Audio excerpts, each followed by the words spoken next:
Chelsea Football Club evidently have a fullback issue with the inverting player. However, they have located the solution to their problems, and it's Wolves' Aitan Nuri. I'm going to tell you where the sources are coming from and what they're saying. Furthermore, Chelsea have a game tomorrow against Noah. Chelsea versus Noah in the Europa Conference League. It is not Trevor Noah. It's more like the Armenian club side. We've got the quotes from Enzo Maresca where he talks about a whole host of things. Cole Palmer's injury, Jadon Sancho not being available again, why that is, and furthermore Joao Felix and Christopher Nkunku's availability and their frustrations. He's very transparent, very honest, and I actually love it. He also talks about the international call-ups that Reece James might receive and whether he wants him to go or not. Then there have been reports regarding Benoit Badiashile's future.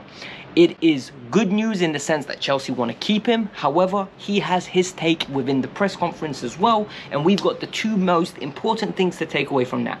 Before we get started, listen. First of all, stop cooking me about my sunglasses. I'm in hot Morocco. A lot of people saying they don't suit me. I think you're lying. They look very good. Most people tell me they do. Furthermore, hit that like button. I'm giving you consistent content. Tomorrow, I will be back at home and you will be getting the match review in my studio, which I call my sofa, which a lot of you got offended by saying, you don't even have overlays. You can't call it a studio. Listen, it is what it is. We work on a low budget here. You get the content. You clearly enjoy it because you keep coming back. I enjoy making it. We've got a nice little thing going here. Furthermore, if you're new, you like the banter, subscribe to the channel. I give you the context of everything revolving around Chelsea and I give my opinion, and honestly my opinion's a little bit different to other people's, purely based on the fact that I say what I think when I think it, and I tell you what you need to hear, not what you want to hear. Let's get into the stories. So what I'm going to tell you straight out the back is Chelsea do not have a fullback problem, and there's this whole narrative right now that Cucurella is the only one that can invert. Malo Gusto isn't capable of doing the invert thing because he's not capable of playing in a role where that requires him to be a number 10, and Reece James can't do the invert thing because he's just not mobile enough and he's going to break down. There's elements of truth in what was just said. I'm not going to sit here and tell you Malo Gusto is the perfect Joao Cancelo for the role, because he isn't. I'm not going to tell you Reece James is mobile enough at this moment in time to give us enough evidence that he won't break down. And I'm not going to sit here and tell you that Cucurella is the solution to all our problems. However, the latest article that's gone around from the Molyneux, and this is a Birmingham article that basically covers Wolves, Aston Villa and Birmingham City. They're saying there is super strong interest from Chelsea and Liverpool for Aitan Nuri. This is no surprise. This player has been linked with multiple clubs for ages. He is an absolute baller. To call him a left back, in my opinion, is disrespectful. He is far too talented on the ball. He is very good in the final third, and he is actually the modern day prototype for what I would consider inverted fullback. So what we need to talk about now is what is going to happen if Chelsea acquire him. I think problems will happen. We are already, in my opinion, imbalanced in the way that we're built, right? We have a midfield base of Lavia and Caicedo. Perfect. You've got a back three of Reece James, Fofana and Colwell. All of a sudden, you've got a problem that Fofana will play in the middle. That's not a good thing, right? You want Colwell in the middle. Fofana can do it, but not to the same standard as Levi Colwell. Then, on the left-hand side, I think Marc Cucurella is phenomenal at giving us the balance. The problem with Aitan Nuri is, whilst he will be amazing like Joao Cancelo would be in the final third, he can't defend. He can't win one-on-one duels. He basically is lazy as a left back, which blows my mind. He's a failed winger. Like, that's the best way to put it. He's very talented. He's very neat and tidy. He's great to watch on the ball. Off the ball, Noni made him look like an absolute melon. Like, absolutely destroyed him. 3 of the exact same goals, and Aitan Nuri couldn't deal with him. So what does this tell me? It tells me we need to stay away from the player. I genuinely believe what we have will do in those positions at this moment in time.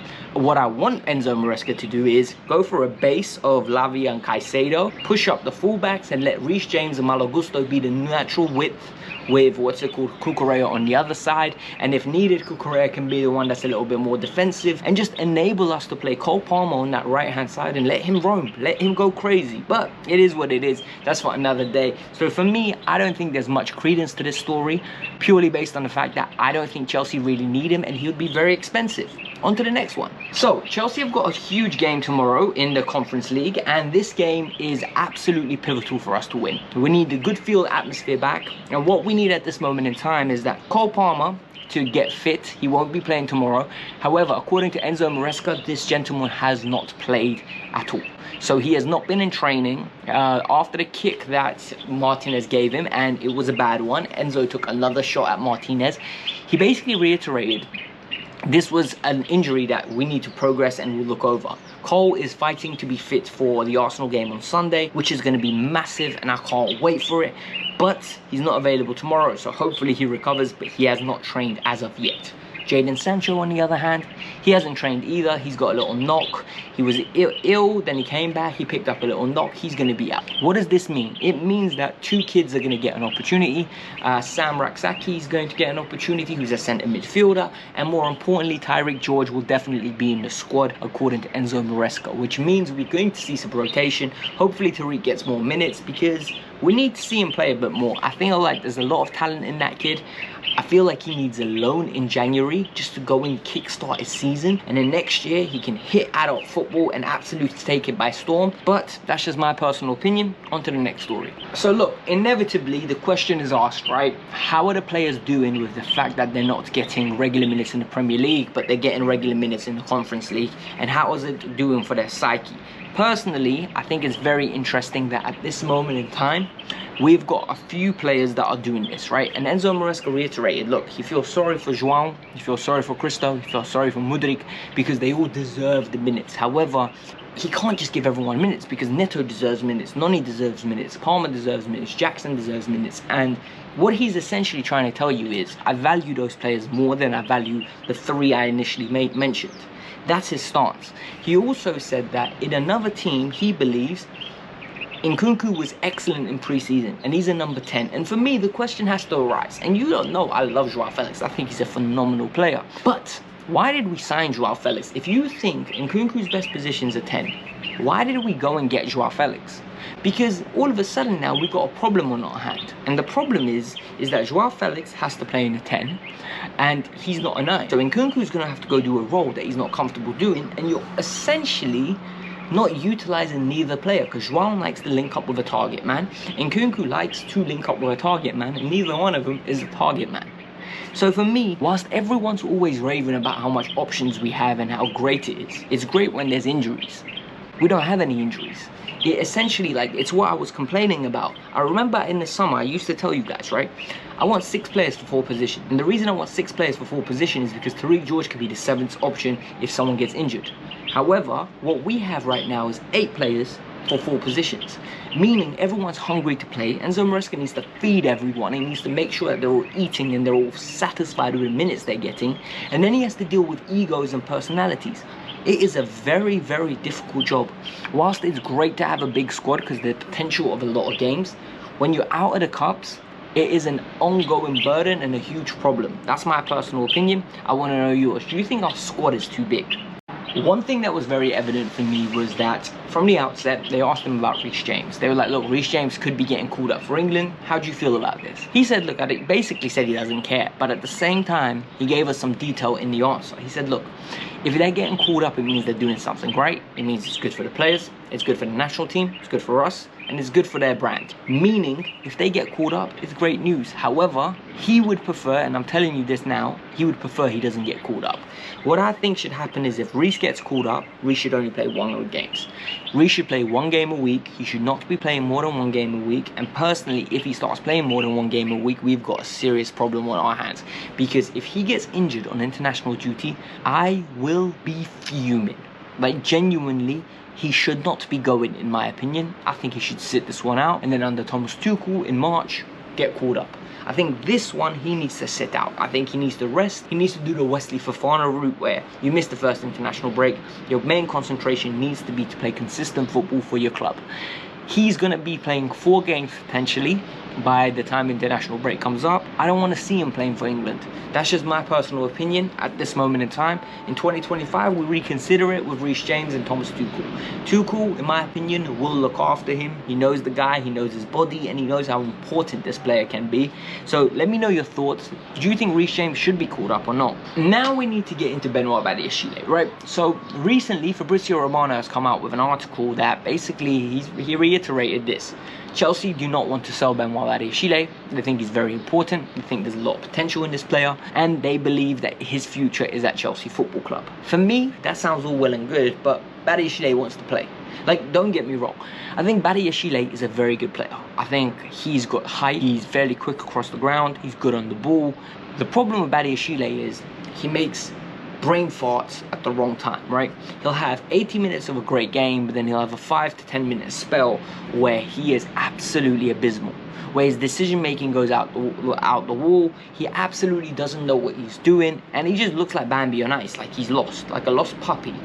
And the reality is, at Chelsea, those 5 minutes will cook you, man. Like, they will absolutely cook you like this sun is cooking me right now. So for me, I don't know what to do with Badiashile, because he needs to iron those things out of his game. However, that only comes with minutes. And he said this, look, they asked him, do you want to stay at Chelsea? Are you happy with the minutes again? He's like, of course I want to play. I always wanted to play. It's part of my nature to want to play. However, and he reiterates this, he says, look, it's important for me to understand where I am. I'm at Chelsea Football Club. The competition is large. We need to be accepting of what we have. There's good players here. Everyone wants to play. It's about me when I get the opportunities to prove myself. And for me, this is the right statement. However, does he mean it? He's saying the right things. He's media trained well. But does he believe that Conference League minutes are going to lead to him playing? Because what's going on? He knows he's got Levi Colwill ahead of him 100%. On the other side, he's got Tuso and Disasi and Fofana. Fofana could get injured at any moment. Disasi is just, it's better I don't speak about him. I just don't think he's good enough. I've said this from his very first game, even though he scored. I don't see a good centre-half in there. I think he's too injury-prone. And Tuso, I think it was an opportunistic signing that won't be here next year. I genuinely don't believe Tuso will be at the club next year. I think Alsan Mino arriving, I think they're just going to cash in on him on pure profit. So maybe Badiashile does have an opportunity. Maybe he believes in himself and he will get that opportunity. Then they asked him about the fact that, look, you've had 4 managers in 2 years, right, at Chelsea Football Club, or 2.5 years. Is it worrying? And he's like, look, I'm used to it. At Monaco, I had 6 or 7 managers. And for me, this basically tells you one thing. These players are just so accustomed to changing in coaches. It doesn't faze them. And it shouldn't faze them either. I think it's getting to the point now where this is modern football. Managers last a few weeks, let alone a few months or a few years.